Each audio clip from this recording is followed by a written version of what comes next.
Jim, it's great to see so many people up bright early this morning, and I saw one of my staffers yesterday. We were at a lunch, and he was complaining about the heat. It was only 95 or 96 degrees, and he had just got his job and just got a new placement to go to Thailand.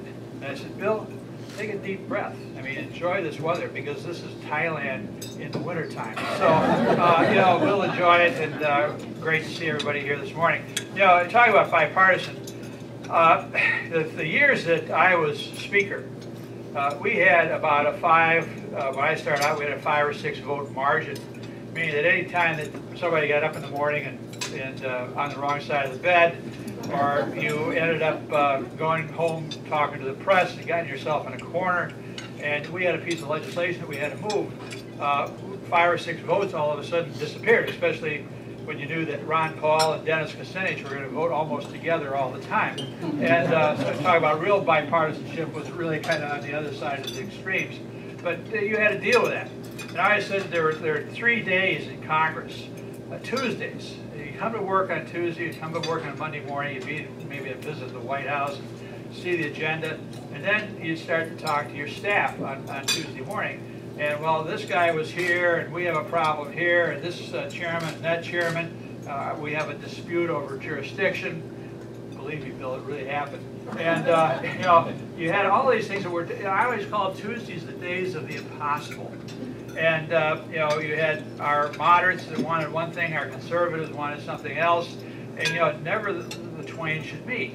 And so you just got all the problems and found out on Tuesdays why you couldn't do the agenda that you wanted to do all week long. And then Wednesdays were the days I always called meat grinder days, because Wednesdays were the days that you sat people across the table. You had probably 25 of your own members coming in and saying, well, this is really tough to do, and why you had to do this, and how can I do something? You find those are the days you find compromise, that you find ways to ameliorate problems and move the agenda forward. Then Thursday, as I said, was the days you just passed legislation. It just happened. And if you adjourned early on Thursday, that meant that Tuesday and Wednesday got the best of you. I mean, that's you might even see that here once in a while. But the best of times in the legislative process, when you can bring both sides together and find ways to agree and to work on projects and to get good things done. And I've said always that people back home never understood the partisanship that happened in Congress. They were tired of this stuff all the time, everybody pointing and taking blame. And so when you find some people who had kind of a natural affiliation for coming together and solving problems, you wanted to make the best of it.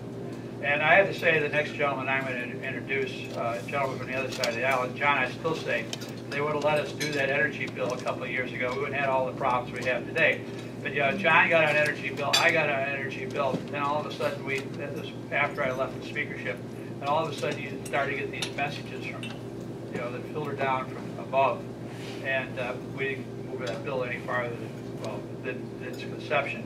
But anyway, that's when good things happen, and I have to say that the 9 months after 9/11, as bad as 9/11 was, and as bad as the problems were at 9/11, that I saw two sides work together for the good of this country, and we probably got more things done on a bipartisan basis in the 9 months after 9/11 than any other time that I saw in Congress.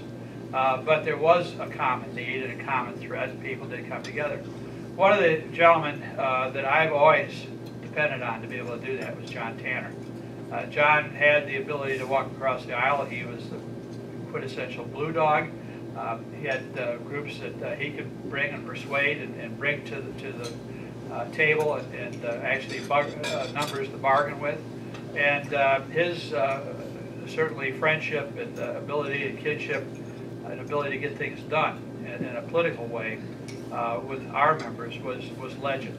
And so it's my honor today to introduce the gentleman from the other side of the aisle, the gentleman from Tennessee who is to be sorely missed in this place, John Tanner. John.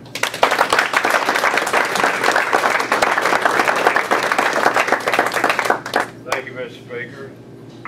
That was overly generous introduction, but nonetheless, I appreciate it. My Dad would be proud and my mother would believe it if they were here. My assignment this morning, I'm delighted to be here. I know a lot of you, and we are. My assignment, I'm told this morning, is to introduce Mike Castle. I've got to tell you a quick story. Mike and I have been working on legislation for a long time. Some of it successful, some of it not. But I'm impressed that so many of you all are here this morning to hear Mr. Castle. I remember one time, Mr. Speaker, about, I don't know, 5 or 6 elections ago, it was late October, cold, dreary, rainy, dark morning, and I had been invited to come to a breakfast about 50 miles from where I live in Tennessee. And I got over there, and there were only 3 people there at 7 o'clock in the morning. And the guy that had invited me started apologizing because nobody. I said, "Oh no, that's all right. I was drinking coffee, trying to wake up." And I just said offhandedly, I said, "By the way, did you tell him I was coming?" And he looked at me and he said, "No, I didn't, but I'll try to find out who did." Y'all knew I was going to be here and you showed up anyway. I appreciate that.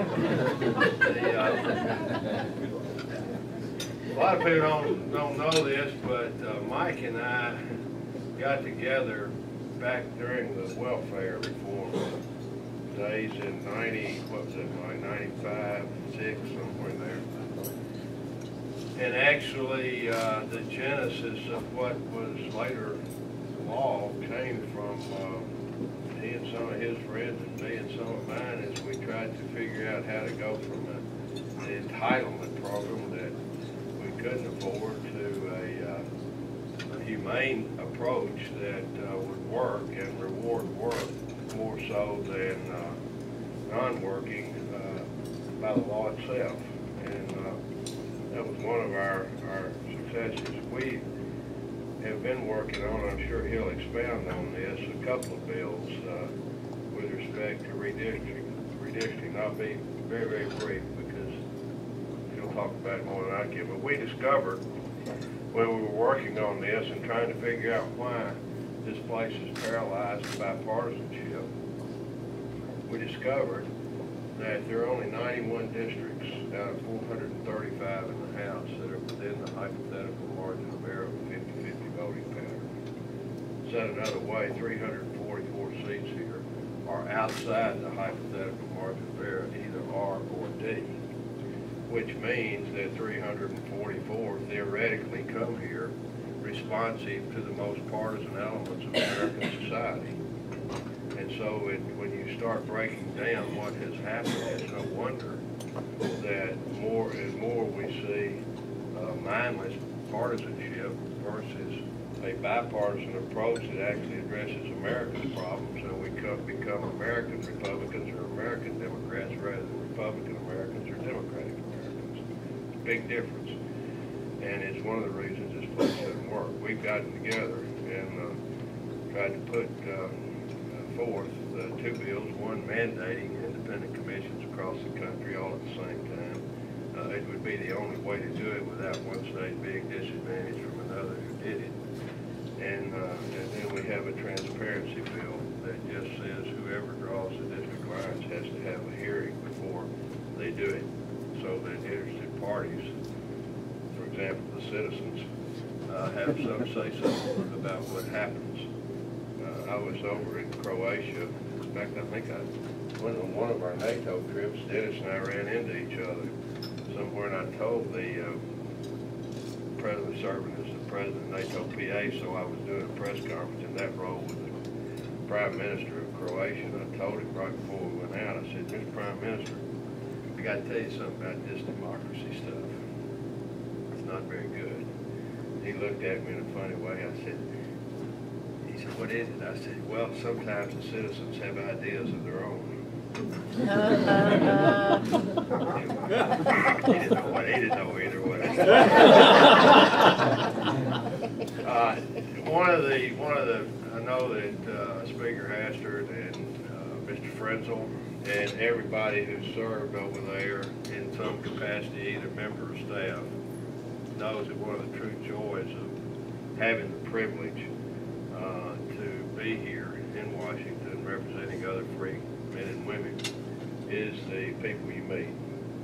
And nowhere is that more true than in the friendship that Mike and I have been